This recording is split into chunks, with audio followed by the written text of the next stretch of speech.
this will be a quick recording on the forecast that I'm looking at for the next week. So far, from last week, I predicted that this whole move was going to happen. It was beautiful move. It ended up being 300 pips in total to the downside. Just because of all this rejection that was going on. This candle right here was the one that gave me the signal to sells, just because of all this rejection. All the sellers were getting trapped under this week, and after this candle closed down here, it was just a clean sell. If you want to be more on the safe side, if you would have waited for the candle to close down here, it would have been even a safer trade, leaving you with 260 pips to the downside. Okay, so that was on GBP USD.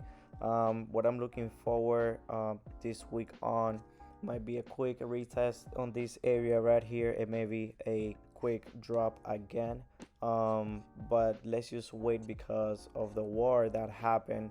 The whole market went crazy because of the war. You can see that it created a whole movement to the downside, so it even opened up here with a huge gap that just closed right now. So let's just wait until the market moves a little bit so we have a better understanding of what's going to happen next week.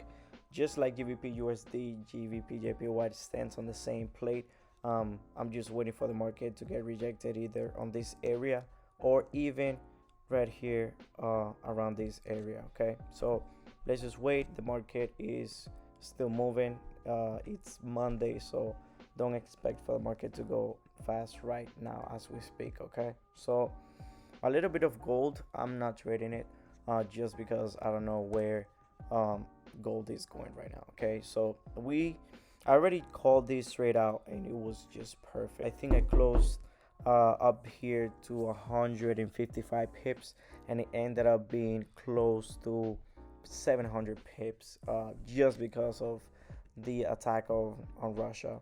It was a huge movement. I wish I could have held on to that trade, but I didn't. Obviously, the market is unpredictable, and whatever happens on the outside of the company, outside of these charts, affect these charts itself. So stay tuned for gold to see where it moves next.